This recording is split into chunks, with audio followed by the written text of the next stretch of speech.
tanti incontri del ciclo organizzato dalla casa editrice Castelvecchi all'interno di Iperfestival delle periferie, diretto da Giorgio De Finis.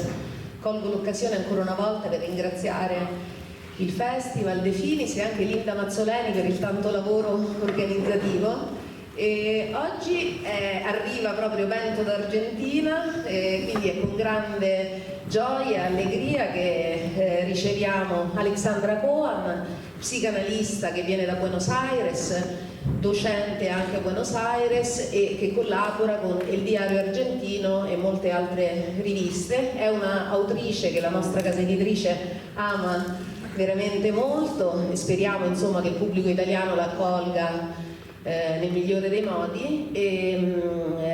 Abbiamo pubblicato di lei già 2 libri, uno intitolato Eppure l'amore, titolo bellissimo dove la virgola dopo l'eppure è molto toccante, e poi adesso proprio fresco di stampa, per questo ve lo mostro, Un corpo infine, che sarà in libreria nei prossimi giorni. Quindi benvenuta Alexandra, ti lascio la parola e grazie a voi di essere qui.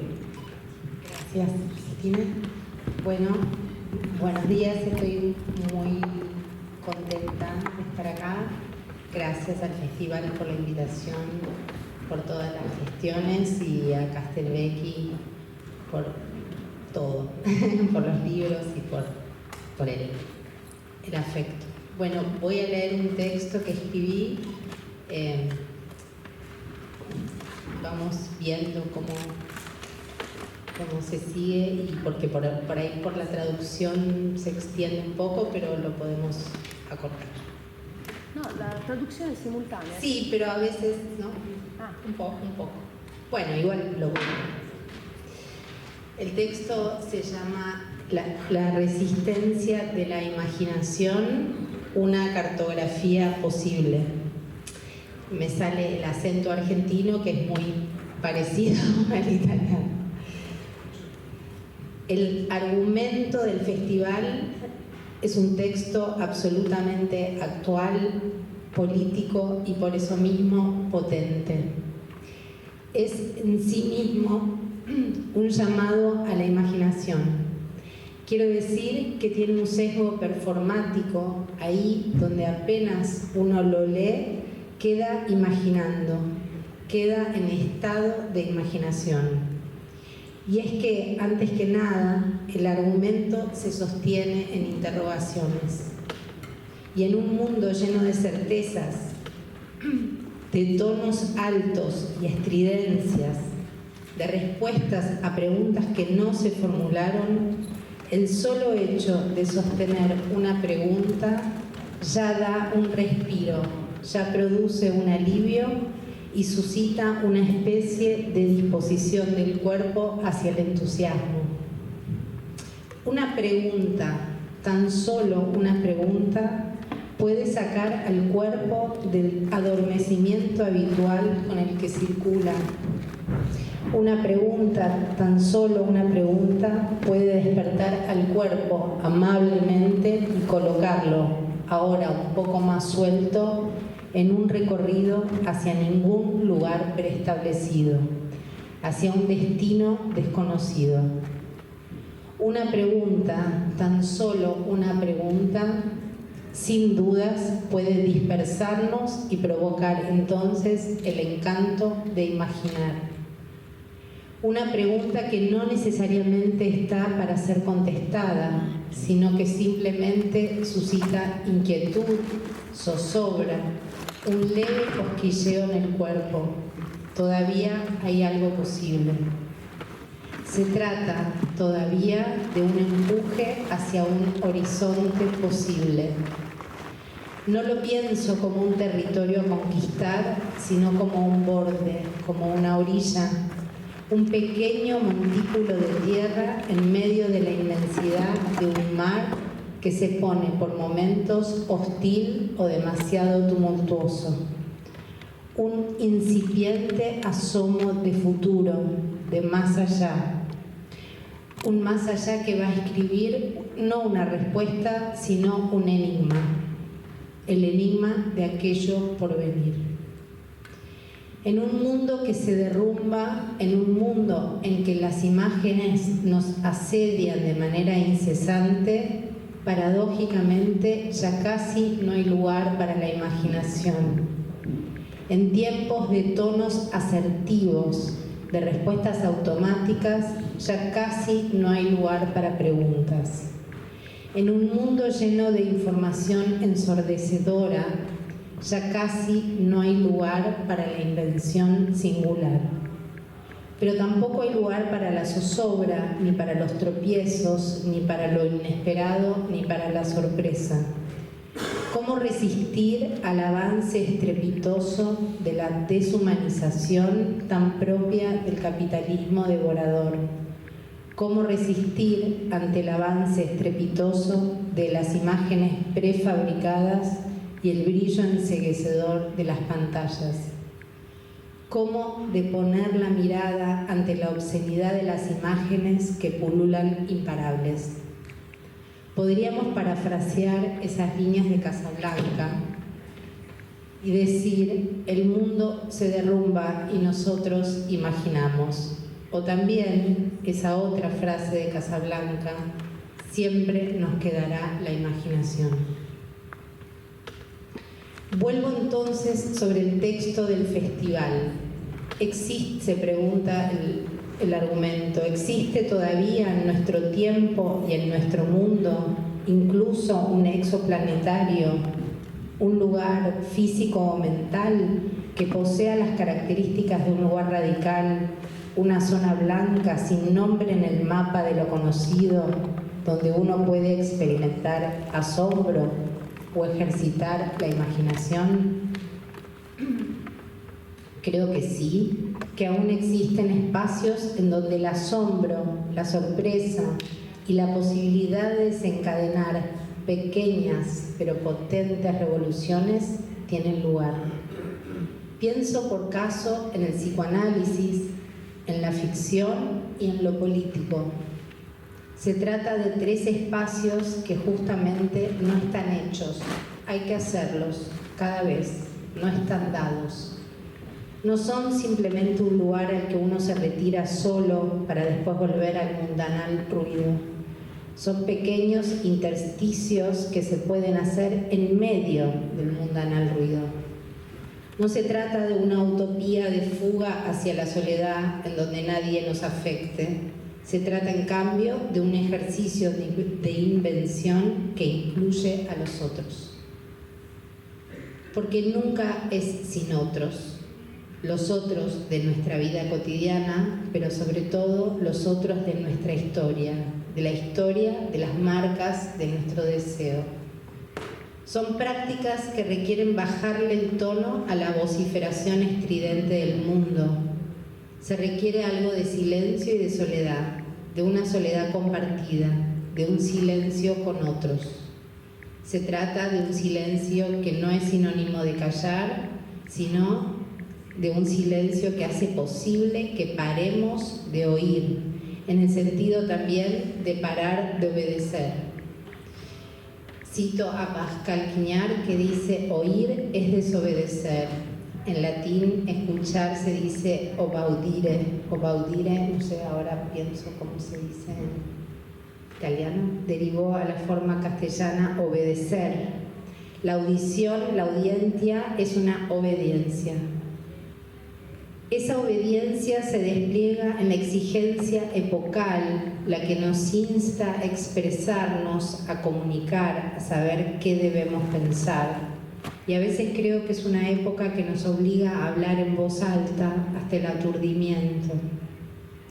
Sin ese tipo de silencio, entonces, no sería posible el arte, la invención, pero tampoco sería posible el psicoanálisis, ni la lectura, ni la escritura, porque es un tipo de silencio que da lugar a que algunas palabras se deshagan, a que algunos infiernos quemen un poco menos.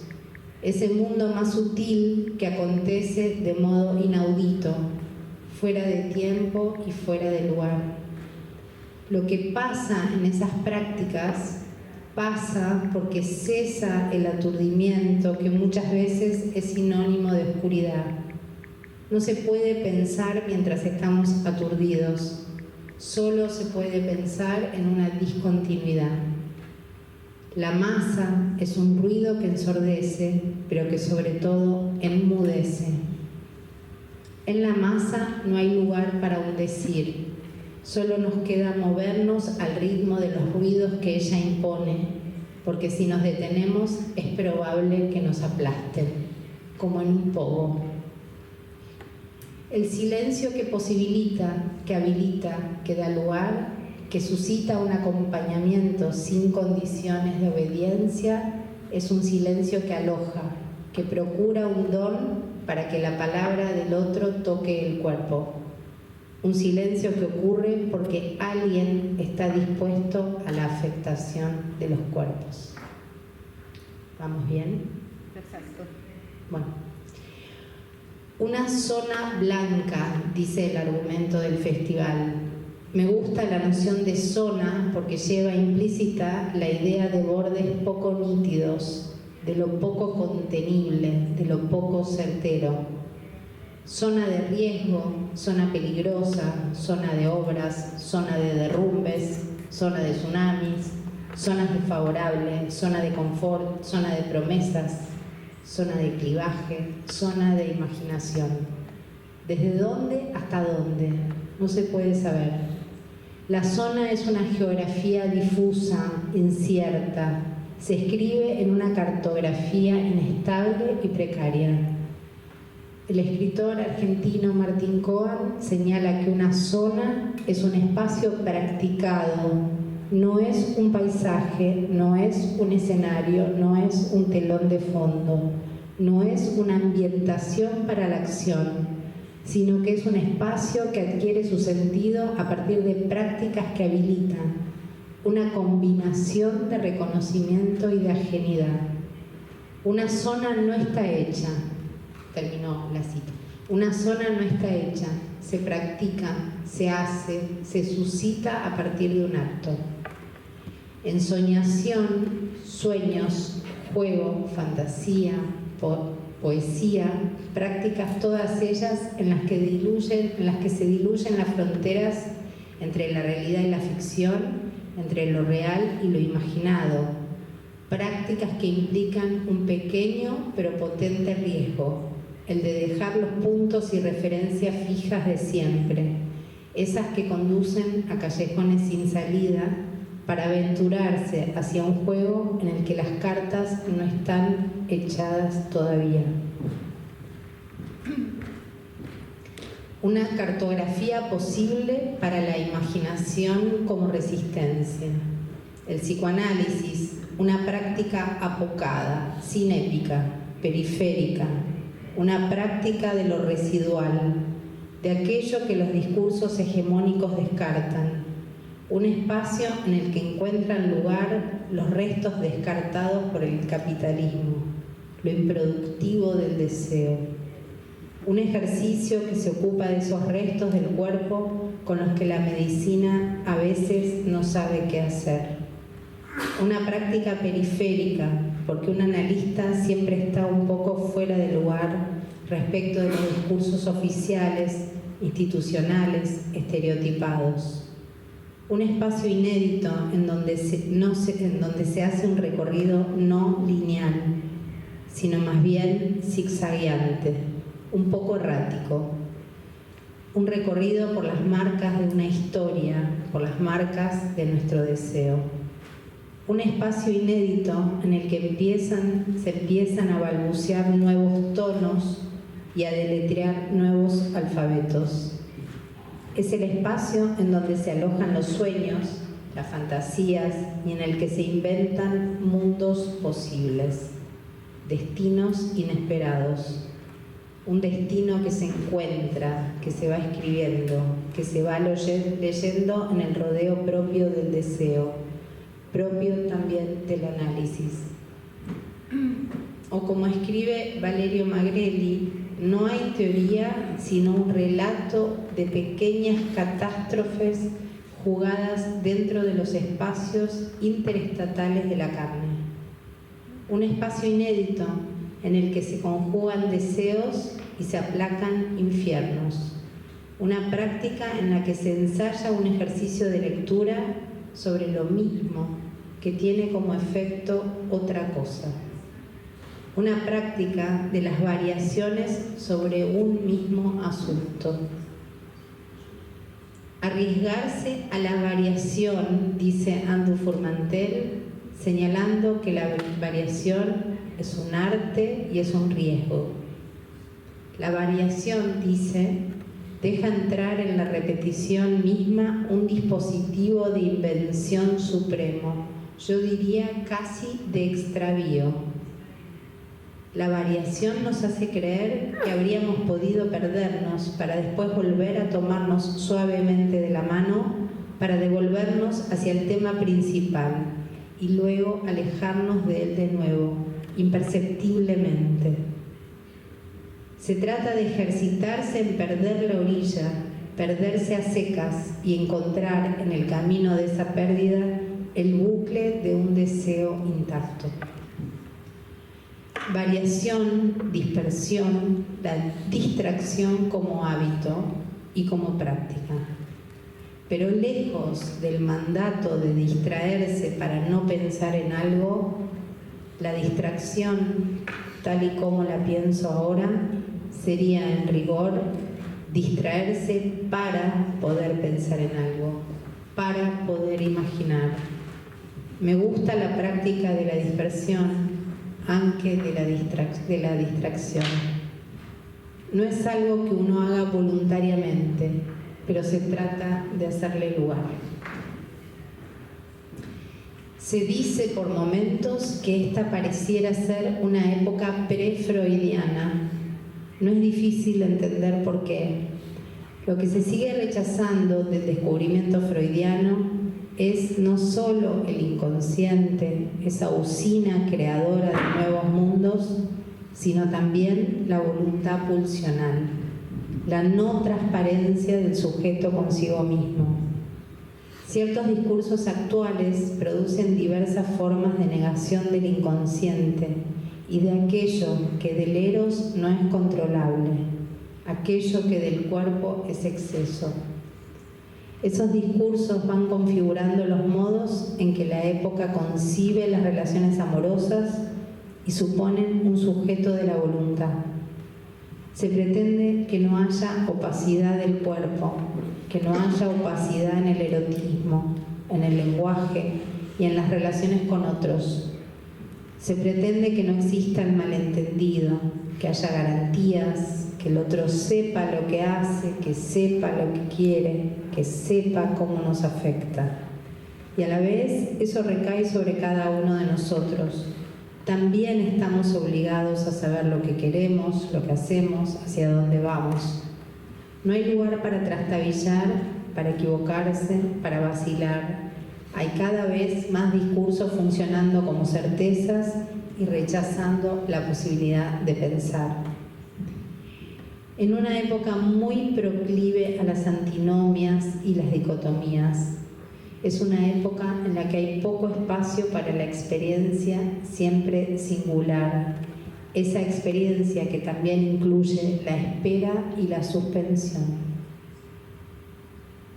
El análisis es ese lugar inédito que ofrece como refugio invaluable un lugar de cobijo en donde nada da lo mismo, en donde se inscribe la diferencia que nos constituye, en donde las palabras pueden separarse, en donde no todo es igual. El análisis a veces hace de separador entre escenas aplastantes, oprobiosas, un paréntesis en el devenir maquinal de los días. No es la única opción, claro. Cada quien encuentra sus separadores de la realidad, esa que viene en bloque, esa que, como dice Freud, no anda sin construcciones auxiliares. Y entonces pienso también en la ficción como usina de verdad y como lugar de invención. La ficción es ese separador que nos permite leer mejor la realidad. Leer no es soñar, dice Pascal Quignard, pero leer es como soñar en tanto que pierde el tiempo. La lectura da lugar a la imaginación, cosa coartada en el pegoteo constante del tiempo en el que se nos demanda ser productivos, del tiempo de la realidad. La imaginación, esa que puede dispararse al levantar la mirada del texto, gesto paradigmático de la lectura, según Roland Barthes. Dice el escritor Diego Mucio: la imaginación es la única arma en la guerra contra la realidad. Lo dice en su última novela, El ojo de Goliat.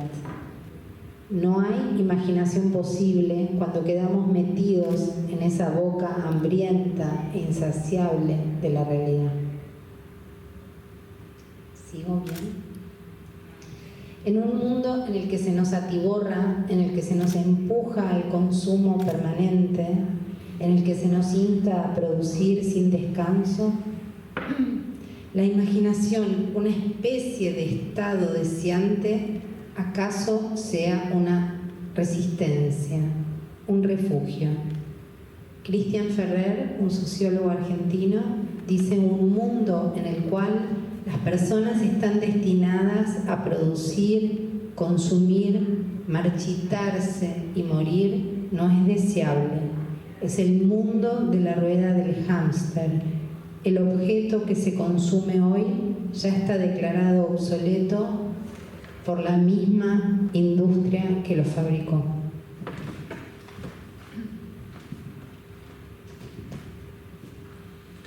La imaginación puede ser también un espacio no agobiado por las prescripciones y los mandatos, un espacio que abre mundos, sobre todo los mundos inimaginables, pero además también nos deja espacio para el deseo, ese que no se puede domesticar, ni censurar, ni patologizar, el deseo que insiste intempestivo, intratable, discontinuo.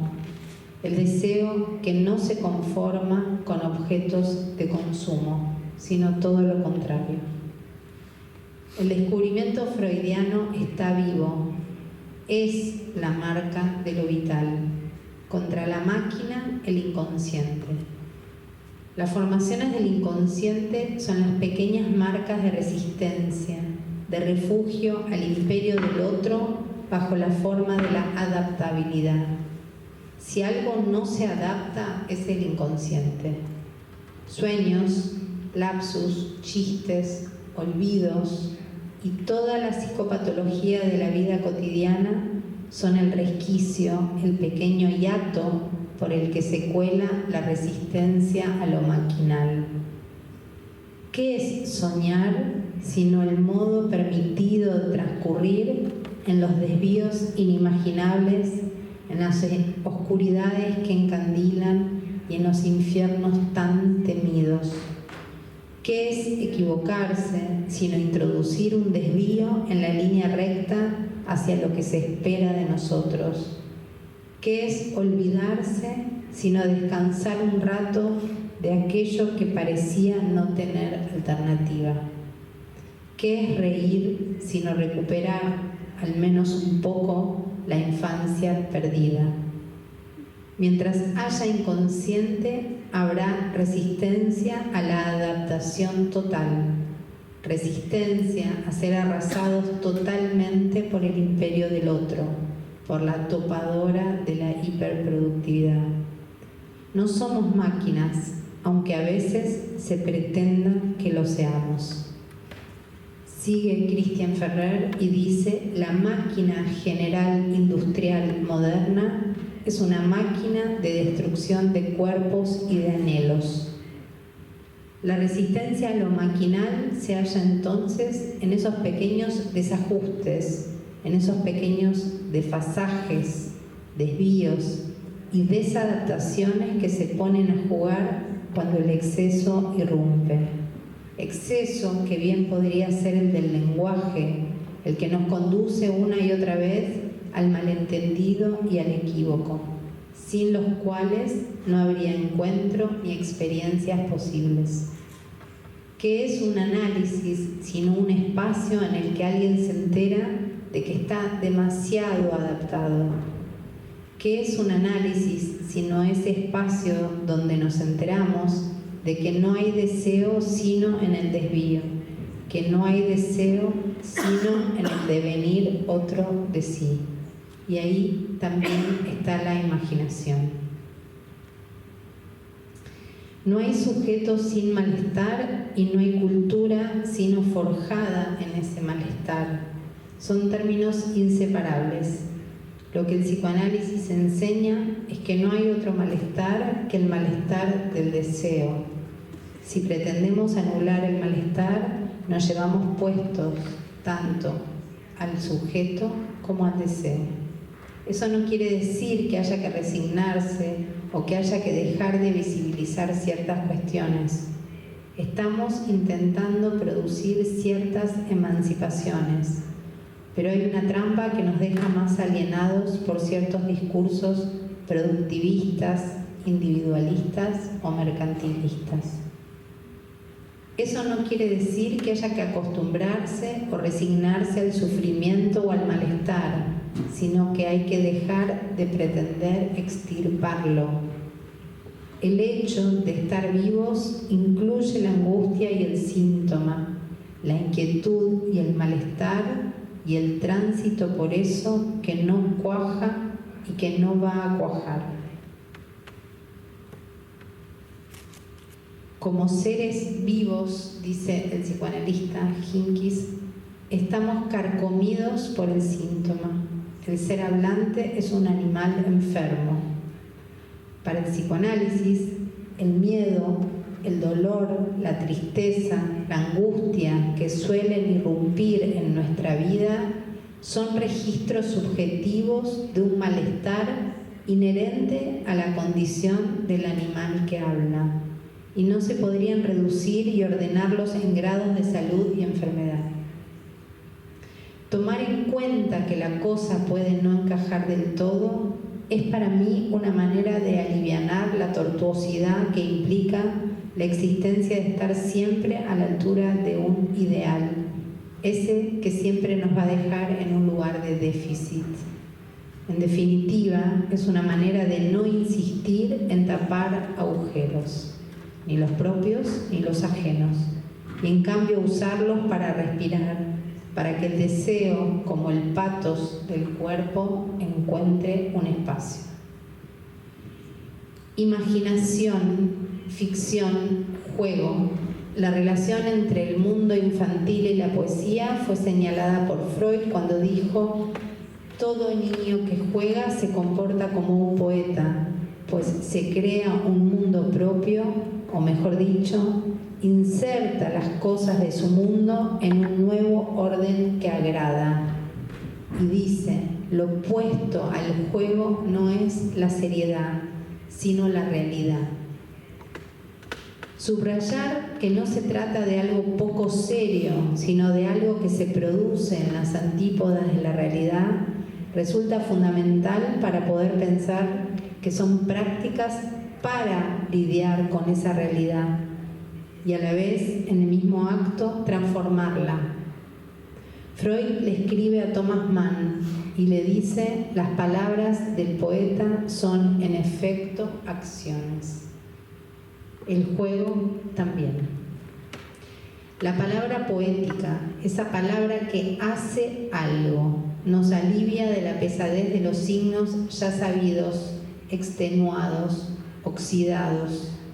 Fantasía y juego, una zona protegida, dice Freud. Son como reservas naturales donde los reclamos y las exigencias del mercado no logran pasar, donde la libertad de la que nos privó la realidad puede ejercerse. En el parque natural, sigue Freud, puede crecer y pulular todo lo que quiera hacerlo, aún lo inútil y hasta lo dañino. Ese es el reino de la fantasía, ese es el reino de la imaginación. Y no hay modo de que la realidad ande sin la fantasía. La ficción, que no es mentira, sino productora de una verdad otra, también es transformadora y tampoco existiría sin la imaginación. La ficción imagina, entonces, crea nuevos mundos, ensancha geografías y dibuja mapas lejanos pero atravesables. La ficción es, antes que nada, la posibilidad de una experiencia en la que se pueden acomodar los restos. Freud escribió los historiales clínicos como si fueran literatura y entonces se justificó diciendo que el cuerpo con el que se encontró no podía ser dicho con el lenguaje burocrático de la ciencia. Necesitaba de la poesía para dar cuenta de su hallazgo. En esa ocasión le menciona a Arnold Zweig en una carta que la libertad literaria se ve contrapuesta a la realidad histórica, que la poesía es tierra de nadie, donde puede ejercerse la libertad de la imaginación sin miramientos por la realidad fáctica ni por el rigor histórico. Freud inventa un método en el que se puede leer un cuerpo que sufre, en el que se puede leer el sufrimiento sin aplastarlo bajo el imperio del saber. Una simple plática que no fue sino una apuesta, que no fue sino asumiendo un pequeño riesgo. Así lo dice Freud. El cuerpo que padece, el cuerpo que insiste en su sufrimiento, solo encuentra un espacio para desplegarse y para hacerse presente en la medida en que haya encuentro con alguien capaz de darse al olvido de sí, de su saber, alguien capaz de soportar el desvío de un plan maestro, del plan de un maestro. ¿Acaso sea ese riesgo sutil, ese riesgo inusitado, pequeño, chiquito, apocado, el riesgo de la palabra? Quizás se trate de un gesto despojado de toda épica. Lo político, la política, en el mapa posible. Ante el encandilamiento permanente de las pantallas, ante la ceguera que nos producen las imágenes desprovistas de cuerpo, solo nos resta entrecerrar un poco los ojos, deponer la mirada.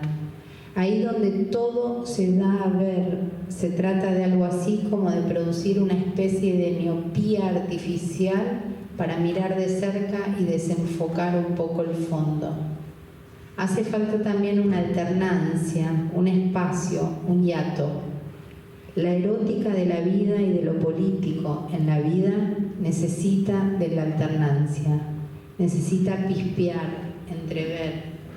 Ese erotismo de la vida que Barthes ubica ahí donde la vestimenta se abre, en la intermitencia, en el centelleo entre dos bordes. Pienso entonces en la alternancia lumínica de las luciérnagas de las que habló Didi Huberman. Dice, en efecto, no se trata ni más ni menos que de repensar nuestro propio principio de esperanza a través de la manera en que el antes reencuentra el ahora para formar un resplandor, un relampagueo, una constelación en la que se libera alguna forma para nuestro propio futuro.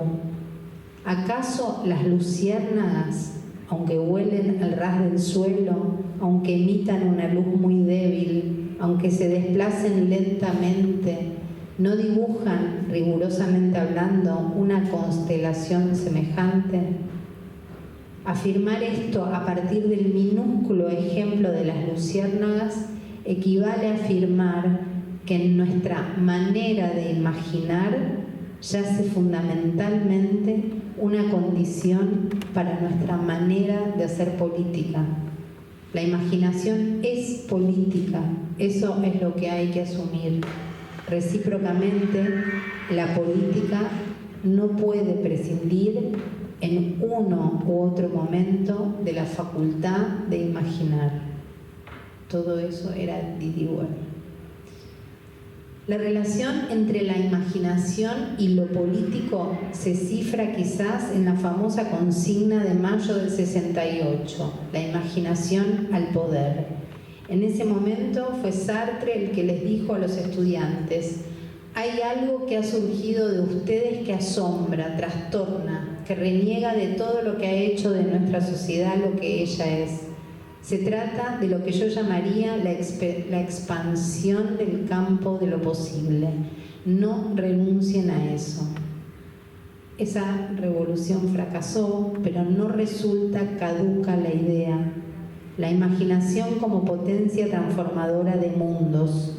Si la imaginación es posible, es justamente porque la realidad es imposible.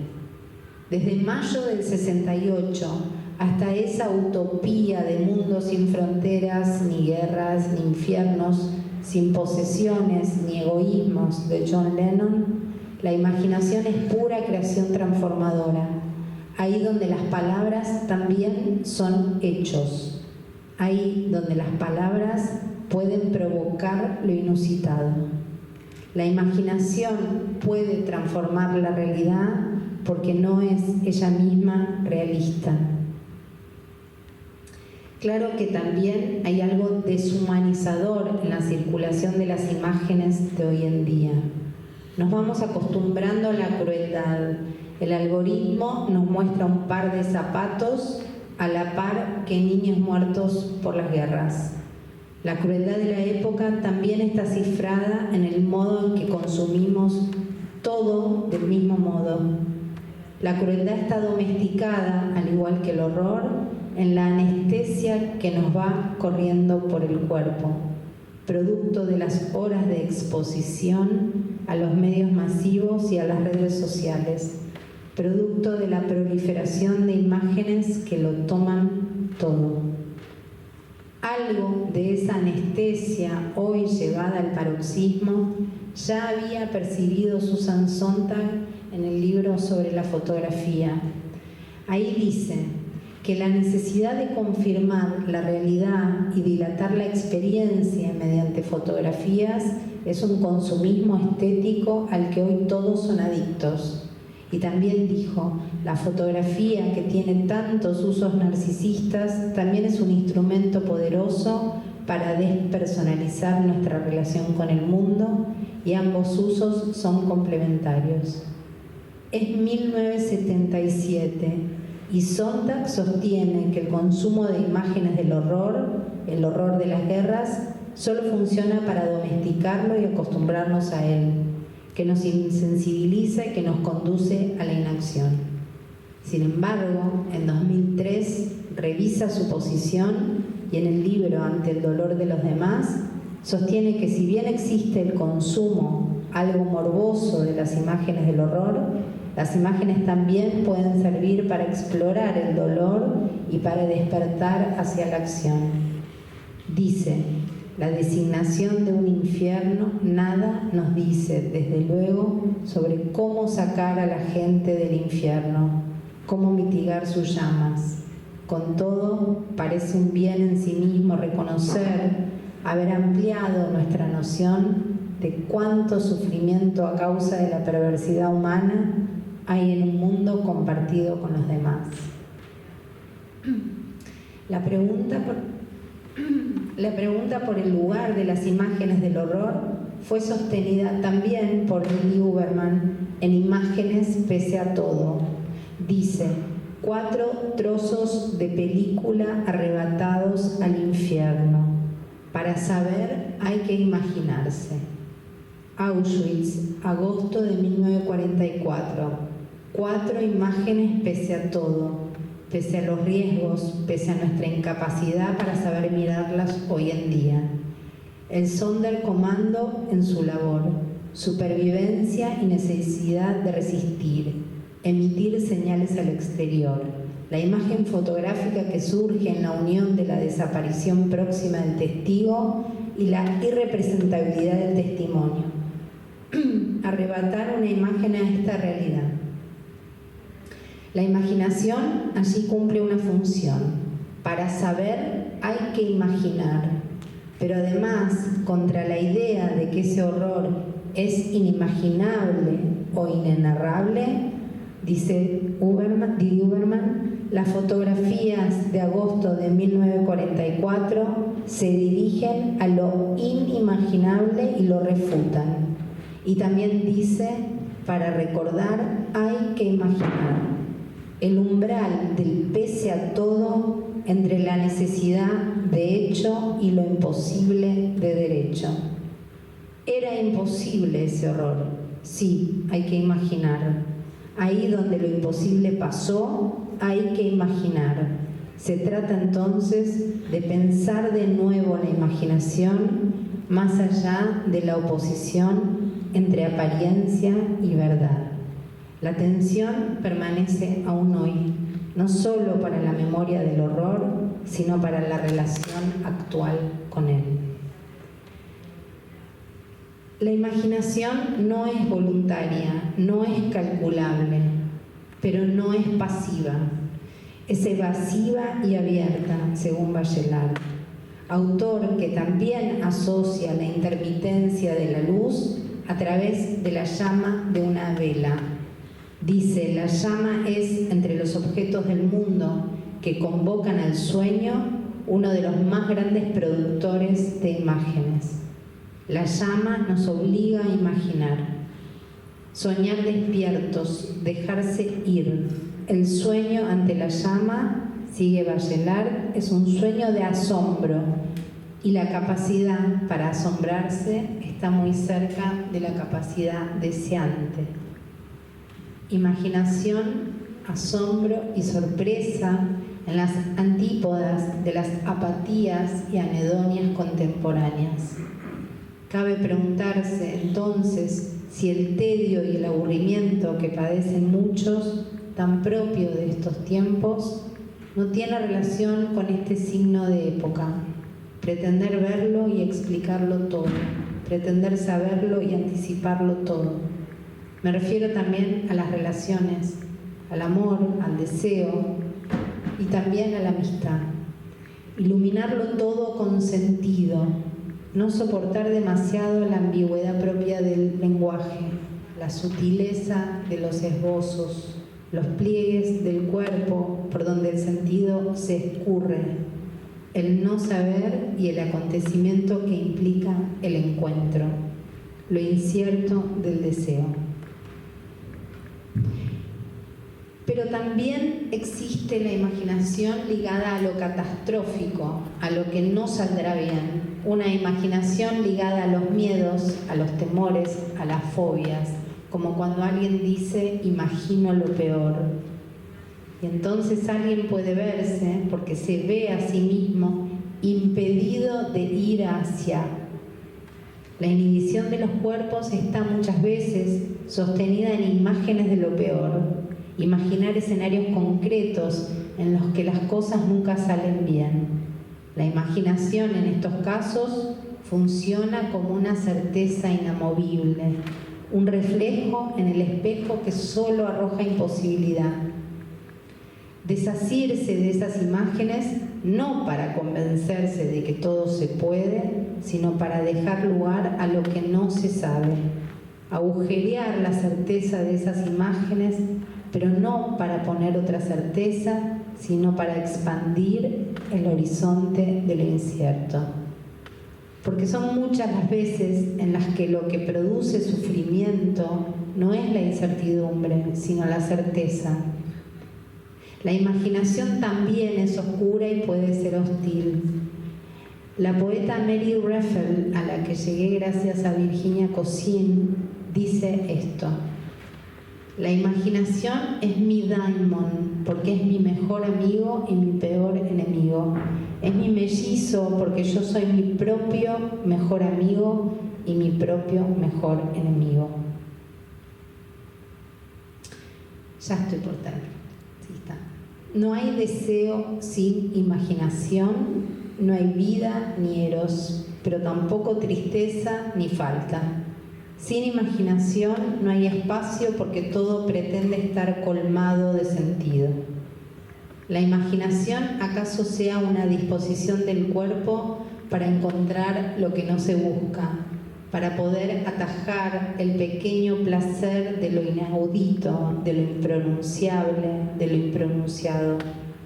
La imaginación es ese estado gracias al cual se abren espacios que creíamos, no solo cerrados, sino inexistentes. La imaginación abre mundos porque los crea. Son mundos que no estaban antes. La capacidad de imaginar acaso sea todavía un pequeño acto de resistencia de un eros vital.